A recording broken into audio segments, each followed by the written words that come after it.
저는 오늘 여호수아서 7장 말씀을 근거로 승리의 덫이라는 제목으로 하나님 말씀 선포합니다. 한번 따라합니다. 승리의 덫. 오늘 온라인으로 또 예배를 드리는 또 모든 분들에게 동일한 은혜가 있기를 바라고, 또 우리 소료 대환 집사 가정 가운데도 동일한 은혜가 넘치기를 예수님의 이름으로 축원드립니다. 승리의 덫. 미국 스탠퍼드 대학교의 명예교수이면서 경영학 또 사회 정치 분야의 교수직을 맡고 있는 제임스 마치라고 하시는 분이, 어떤 회사나 조직이 무너질 때 그 회사나 조직의 약점이나 단점 때문에 조직이 무너지거나 실패하거나 망하는 것이 아니라 오히려 안일한 태도 때문에 실패를 하고 회사가 망한다고 이렇게 이야기를 했습니다. 그러면서 대표적인 사례로 필름 제조 회사였던 코닥과 휴대폰 제조업을 했던 노키아가 있다라고 이렇게 이야기를 합니다. 코닥이라고 하는 회사는 세계적인 필름 제조업체인데, 코닥은 필름과 인화지 등 엄청난 기술과 탄탄한 브랜드 파워로 세계 시장의 점유율 90%를 가지고 있었던 굉장히 강력하고도 막강한 회사였습니다. 그런데 디지털 사진이라고 하는 변화 앞에서 이 코닥이 무너졌습니다.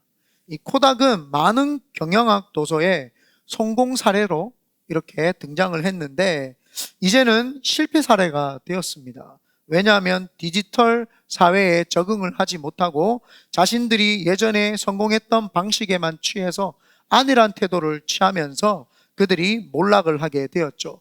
노키아라고 하는 회사도 마찬가지입니다. 과거 세계 휴대폰 시장의 점유율 1등이었던 노키아라고 하는 회사는 제조업체로서 휴대폰 전화를 효율적으로 제조를 하고 굉장히 간단하면서 편리하게 만드는 회사 중에 1등이었습니다. 즉 제품 개선과 생산 효율성을 중시했던 그들은 투지폰 위주로서 핸드폰을 만들기 시작을 했죠. 그런데 스마트폰이 등장을 하면서 자신들이 고수하고 생산했던 방식을 계속 유지를 하면서 투지폰만을 계속 생산을 했습니다. 그러다 보니까 이 스마트폰에 밀려서 그들도 망하게 된 사례가 있죠. 그들이 망한 사실은 그들이 경쟁력이 없거나 기술이 없어서가 아니라 안일한 태도에 의해서 망했다라고 하는 사실입니다.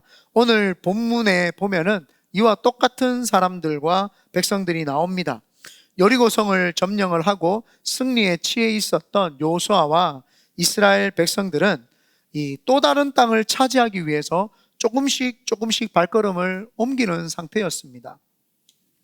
그래서 그들은 여리고성에서 서북쪽으로 20km쯤 떨어져 있는 아이성이라고 하는 그 성 앞에서 이제 도달하게 됩니다. 아이성은 좀 해발 800m가 되는 약간 좀 이렇게 고지가 있는 그런 성입니다.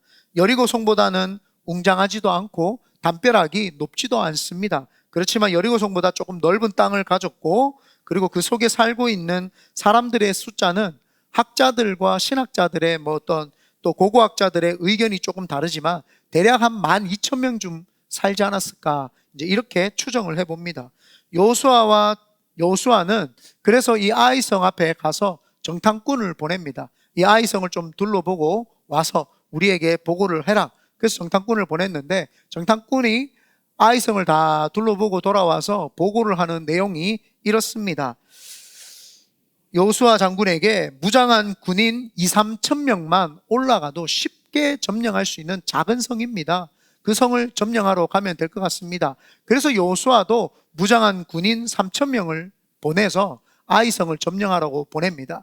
그런데 아이성을 점령하라고 보냈던 군인들이 그 아이성 사람들의 패기와 그들의 용감무상한 그 전투력에 그만 36명이 죽게 되면서 도망을 치면서 돌아오게 되죠. 그래서 이스라엘 군사들이 두려움에 휩싸이면서 그들이 도망을 쳤습니다. 여러분, 제가 성경을 보면서 36개 주랭랑이 여기서 나왔다라는 것을 알게 되었습니다. 사실은 중국에 36개의 그 계략이 있습니다. 첫 번째부터 36개인데 모든 계략들을 다 썼다가 마지막 계략이 36번째인데 그 계략은 뭐야? 도망가는 거예요. 튀는 거. 그래서 36개 주랭랑인데 오늘 성경에는 36명이 죽어버렸습니다. 그러니까 그들이 간담이 서늘해져 가지고 이스라엘 백성들이 3,000명이 올라갔다가 후퇴하면서 도망가는 그런 일이 벌어집니다. 본문 2절에서 5절까지 제가 한번 읽어보겠습니다. 요수아가 여리고에서 사람을 베델 동쪽 베다우엔 곁에 있는 아이로 보내며 그들에게 말하여 이르되 올라가서 그 땅을 정탐하라 하매 그 사람들이 올라가서 아이를 정탐하고 요수아에게로 돌아와 그에게 이르되 백성을 다 올라가게 하지 말고 2-3천 명만 올라가서 아이를 치게 하소서. 그들은 소수이니 모든 백성을 그리로 보내어 수고롭게 하지 마소서 하므로 백성 중 3천 명쯤 그리로 올라갔다가 아이 사람 앞에서 도망하니 아이 사람이 그들을 36명쯤 쳐 죽이고 성문 앞에서부터 스바림까지 쫓아가 내려가는 비탈에서 쳤으므로 백성의 마음이 녹아 물같이 된지라. 이스라엘 백성들이 아주 아이성을 우습게 보고 갔다가 36명이 죽고 마음이 물같이 흘러내렸다고 이야기합니다. 간담이 서늘해가지고 마음이 물같이 흘러내려서 그들이 도망치는 현상이 있죠. 당연히 이길 것이라고 생각을 했어요. 우리가 여리고성도 점령을 했는데 그 아이성 하나 못 점령하겠냐? 당연히 이기겠지. 기대감이 부풀어 있었어요. 그런데 그 부풀어 있는 기대감을 한순간에 무너뜨립니다. 이 모습을 지켜본 여호수아는 옷을 찢고 이스라엘의 리더들, 장로들을 모아가지고 그 장로들과 함께 하나님의 임재하심이라고 하는 법궤 앞에 가서 무릎을 꿇고 엎드리고 눈물을 흘리면서 하나님 앞에 하나님 하고 기도를 합니다. 그 기도의 내용이 이렇습니다. 하나님, 이스라엘 백성들이 저들에게서 패배했습니다.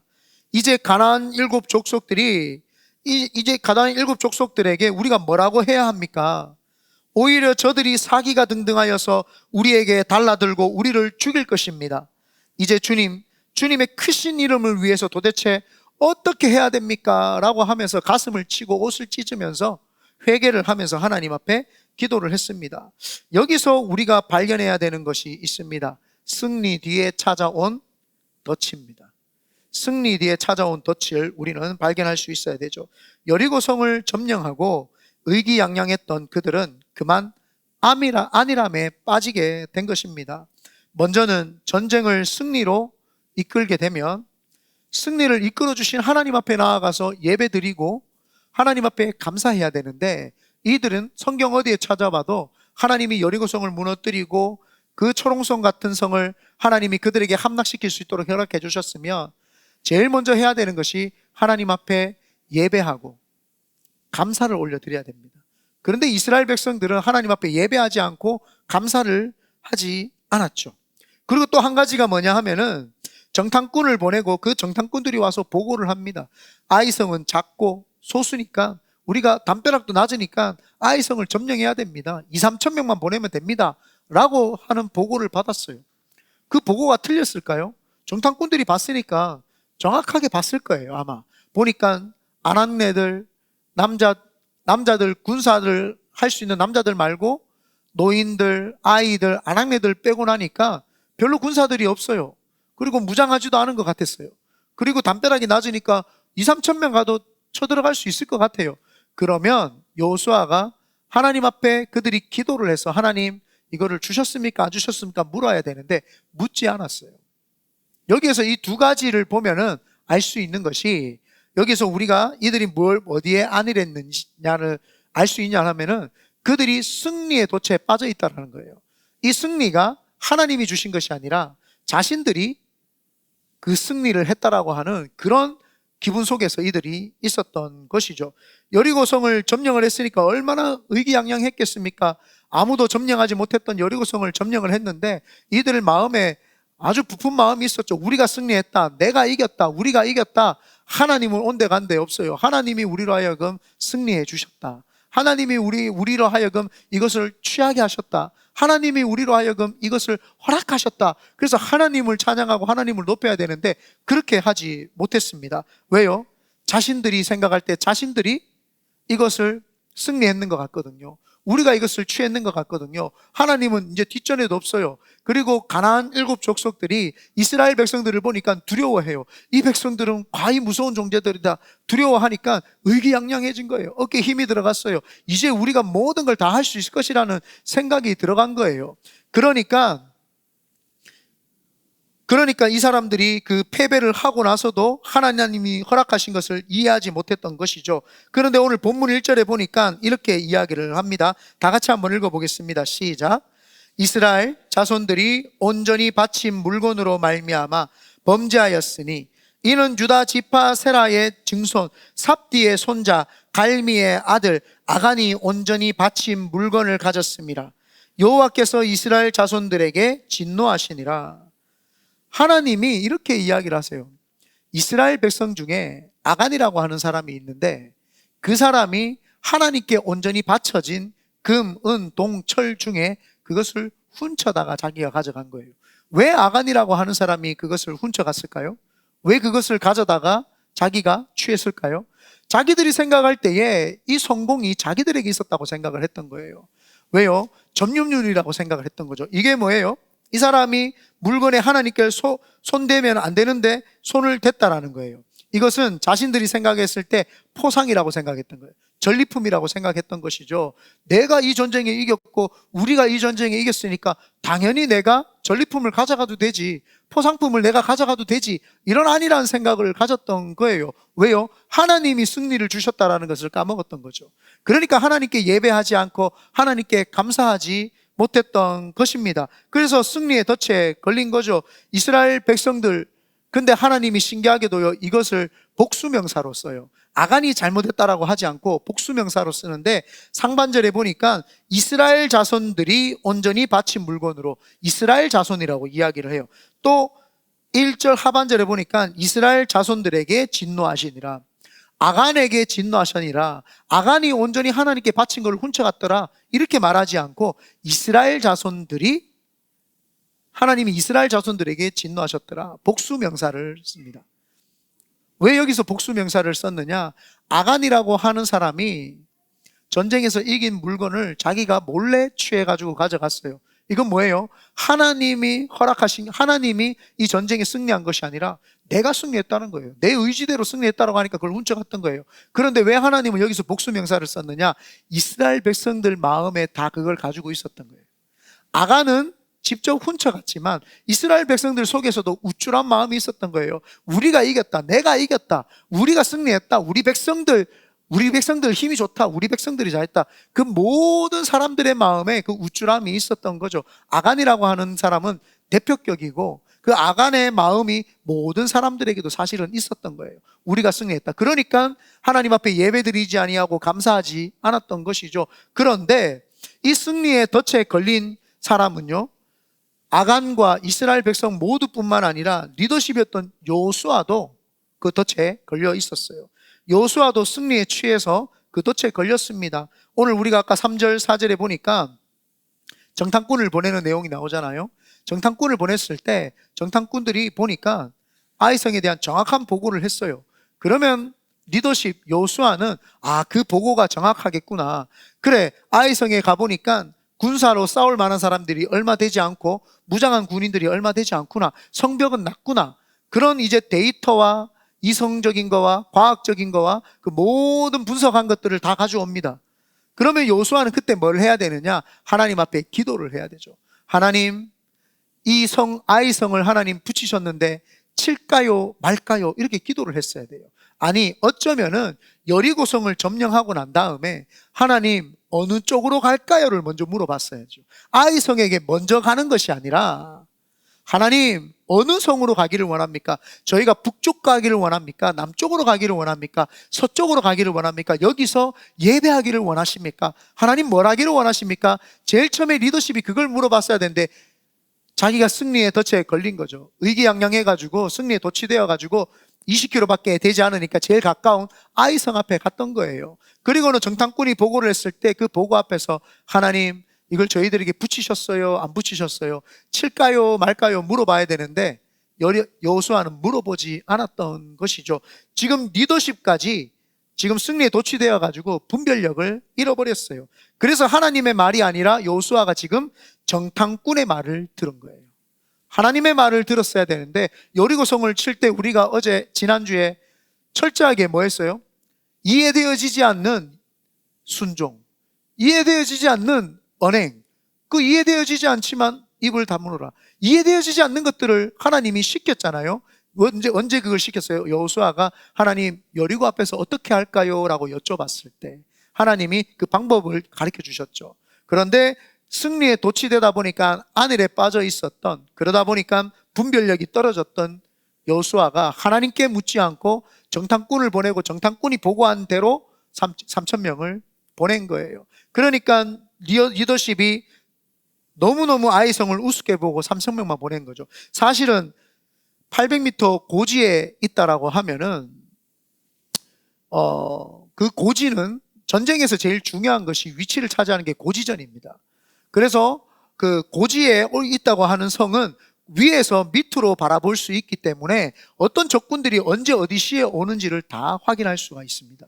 위에서 조금만 이렇게 파수꾼을 세워서 보면은 어느 쪽에서 적군들이 올 수 있는 걸 다 볼 수 있기 때문에 그쪽에다가 작은 돌만 굴려도 다 굴러가서 칠 수 있는, 그게 바로 고지전입니다. 그런데 그 고지전을 너무 우습게 본 거죠.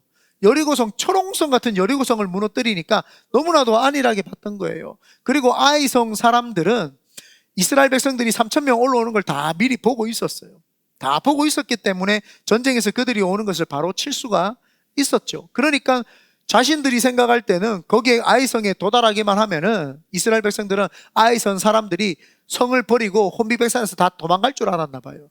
다 떠나갈 줄 알았나 봐요. 여리고성 사람들처럼 간담이 선을 해가지고 도망갈 줄 알았는데 먼저 아이성 사람들은 저 멀리서 오고 있는 이스라엘 백성들을 다 지켜보고 있다가 그들이 오니까 그들을 쳐 죽이기 시작을 했죠. 36명이 죽고 난 다음에 도망간 거예요.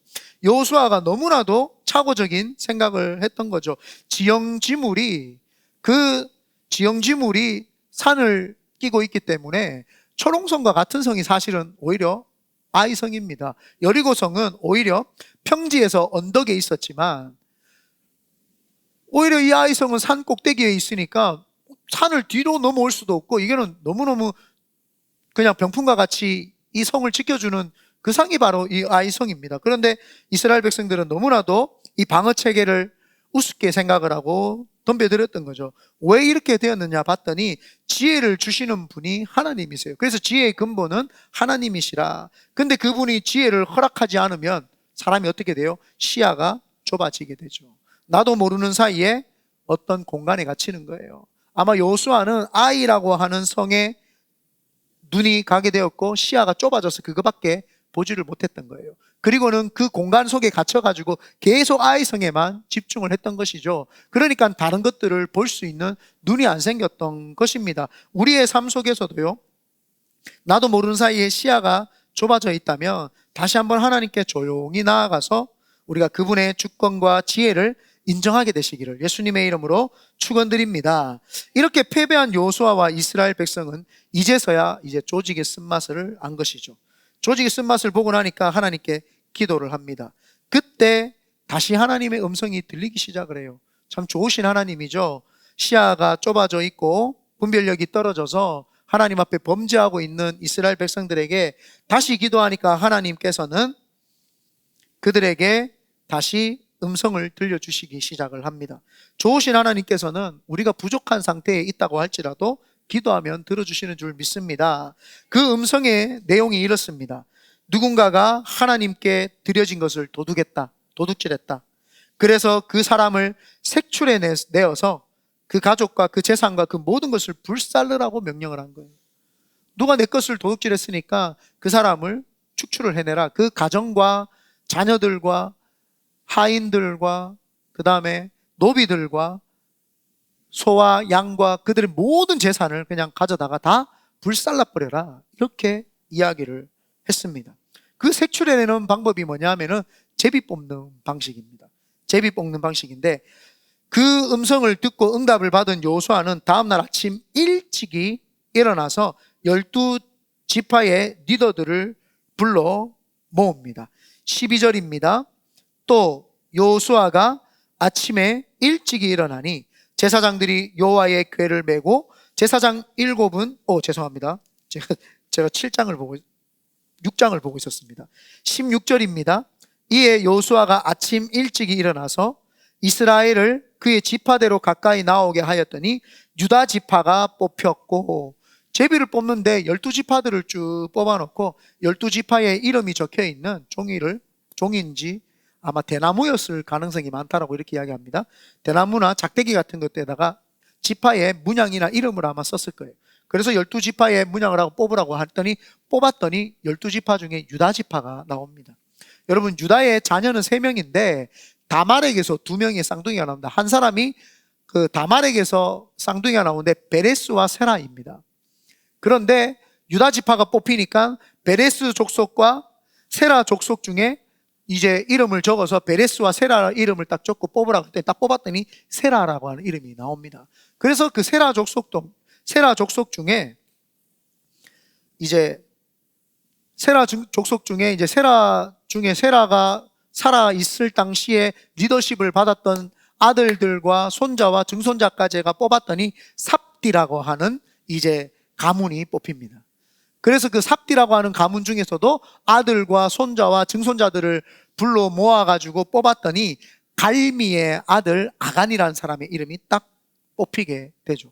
그래서 아간을 불러다가 이야기를 합니다. 너 왜 그랬느냐? 20절입니다. 다 같이 한번 읽어보겠습니다. 20절입니다. 시작. 아간이 여호수아에게 대답하여 이르되 참으로 나는 이스라엘의 하나님 여호와께 범죄하여 이러이러하게 행하였나이다. 아간이 여호수아에게 대답을 한 거예요. 너 왜 그랬냐고 했더니 아간이 여호수아에게 대답하되 제가 참으로 이렇게 범죄했습니다 라고 이야기를 했죠. 그리고는 리더십들을 보내가지고 집에 가보니까 그 천막 밑에다가 하나님의 것을 숨겨두고 땅에 파묻어 놨던 것들을 발견을 해내게 됩니다. 여기에서 우리가 하나님 앞에서 주신 안일함을 또 발견을 해야 되겠죠. 여기에서 우리는 하나님께서 지금 아간에게 회개할 수 있는 기회를 여러 번 주셨다는 걸 우리는 좀 볼 수 있습니다. 회개의 기회가 왔을 때 빨리 회개하는 것이 참 중요하다는 사실을 우리는 인지해야 되죠. 제일 처음에 전쟁에서 졌을 때 아간은 회개할 수 있었을 겁니다. 우리가 왜 졌지? 나 때문인가? 라고 하는 생각을 할 수가 있었겠죠. 그리고는 여호수아가 하나님 앞에 기도를 했을 때 제비를 뽑을 때 유다 지파가 딱 나왔을 때 자기가 유다 지파의 계열이라는 걸 알잖아요. 그러면 그때 빨리 나와서 회개하고 먼저 용서를 구했으면 하나님의 진노가 임하지 않았을 수도 있습니다. 아예 제비 뽑기 전에 전쟁에 져서 왔을 때 빨리 여호수아에게 와서 여호수아 리더십 죄송합니다. 사실은 제가 훔쳤는데 이거 그때 여호수아가 하나님의 음성을 듣기 전이었으면 용서해 줬지 않았겠어요? 근데 하나님이 불살라 버리라고 했으니까 이걸 지금 어떻게 해야 돼요?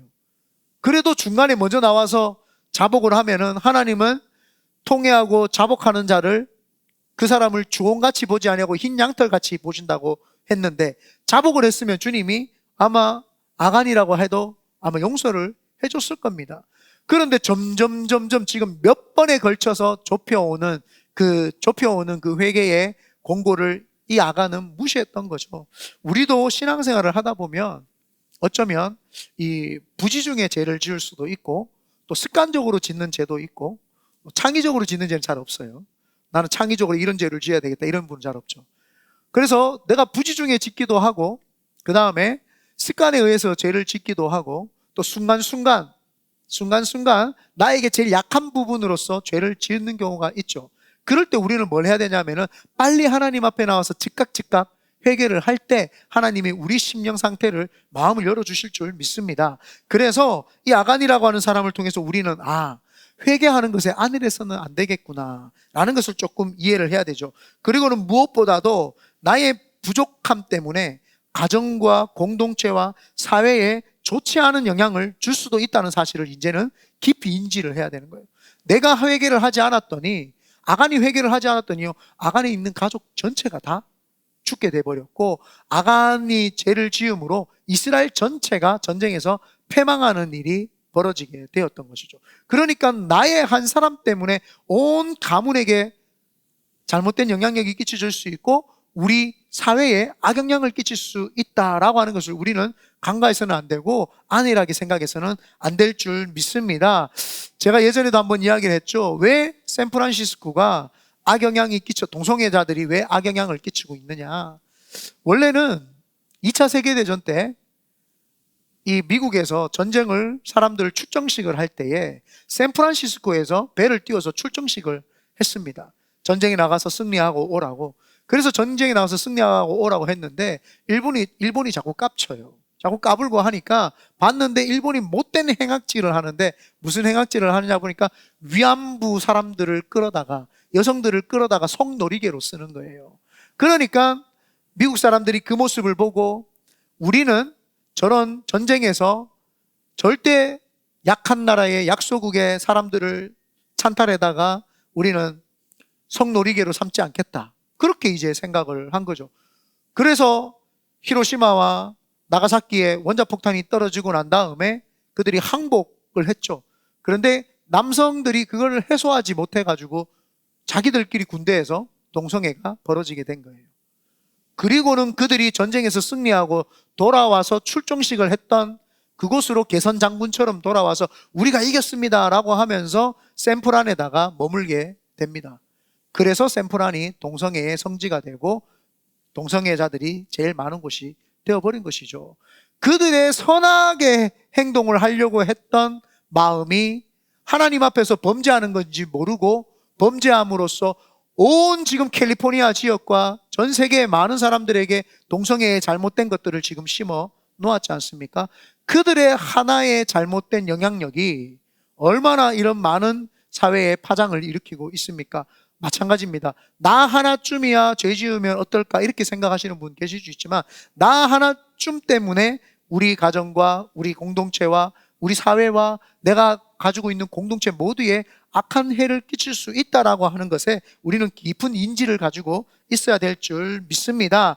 그렇게 할 때 하나님께서 우리를 역사해 주시죠. 그리고는 반면에 돌아와서 우리는 어떤 것을 인식을 해야 되냐, 안일한 마음을 벗어내야 되냐 하면은 공동체를 볼 때에 내가 믿음이 좋다고 해서 우리 공동체가 건강하다고 생각하면 그것도 또 착각일 수가 있겠죠. 지금 이스라엘 백성들은 전쟁에서 한번 승리하고 나니까 모든 공동체가 지금 붕 떠 있는 거예요. 붕 떠가지고 구름 위에서 승리를 만끽하고 있는 거예요. 그 속에서 리더십들이 하나님이 허락하시다, 우리 예배 먼저 드립시다 라고 해서 예배를 드리고 기도합시다 라고 해야 되는데 리더십도 지금 해이해져 있고 모든 이스라엘 백성들의 리더들과 백성들이 붕 떠 있는 상태예요. 개개인의 신앙을 보면은 지금 기분이 굉장히 업된 상태이죠. 기분이 굉장히 승리했죠. 지금 무슨 경험을 하고 있는 거예요? 간증. 하나님이 우리 삶에 이걸 주셨다. 하나님을 경험하고 체험한 간증이 있는 시간이에요. 지금 얼마나 간증이 넘치고 가슴 속에서 막 희망과 그 소망이 막 불도 오르고 있는 그런 상태 아닙니까? 근데 그것이 온 공동체가 건강하다는 것을 잡혀주지 않습니다. 우리 가정에서 가정 예배를 잘 드리고 믿음이 있다고 해서 온 공동체가 건강하다 이렇게 생각할 수 없고요. 목사가 막 기도 많이 한다고 해서 우리 공동체가 건강하다 그렇게 생각할 수도 없는 거죠. 그래서 우리는 역으로 내 한 사람 때문에 공동체에 악한 영향력을 끼칠 수 있다고 생각을 해야 될 뿐만 아니라 내가 깨어서 우리 공동체가 건강하게 가는지도 좀 둘러볼 필요도 있다라는 것도 우리는 알고 있어야 될 줄 믿습니다. 그러므로 승리에 도취되면 그 덫에 빠지게 되죠. 우리가 잘 알고 있는 예수님과 제자들입니다. 예수님께서 마지막 6월절날 여리고성에 입성하실 때에 월요일날 입성하실 때에 그들이 다윗의 호산나 다윗의 자손 예수여 어서 오시옵소서, 구약 성경에 예후라고 하는 사람이 승리하고 돌아왔을 때에 왕처럼 받들어 모셨던 것처럼 예수님을 왕처럼 받들어 모시고 그 대추나무 그 열매로 그 가지로 쫙 깔아가지고 그들을 종려나무 가지로 주님을 막 환영을 했습니다. 그때 이 예수님의 제자들 12제자들이 가슴이 붕 떠서 꼭 승리한 것만 같았어요. 3년 반 동안 예수님께 따라다녔던 그 노력이 헛되지 않구나, 이제 드디어 우리가 한 자리 차지할 수 있는 그런 때가 왔구나 라고 할 때 그 안일함 때문에 그들이 예수님을 다 배신하고 도망갔죠. 우리가 신앙생활을 하다 보면은 나에게 주신 승리와 축복과 나에게 성공 때문에 오히려 안일해서 하나님을 잊어버릴 때가 많죠. 그러므로 우리는 승리에 도취되어서 덫에 빠지지 마시기를 바랍니다. 그리고 시야가 좁아져서 또 분별력이 없어서 어떤 공간에 갇혀가지고 넓은 것을 보지 못하는 그런 일이 없도록 하나님께 감사하고 나에게 이 모든 승리와 모든 걸 주신 분은 하나님입니다 하고 하나님께 예배해내는 그런 지혜가 넘치는 우리 성도님들 되시기를 예수님의 이름으로 축원드립니다.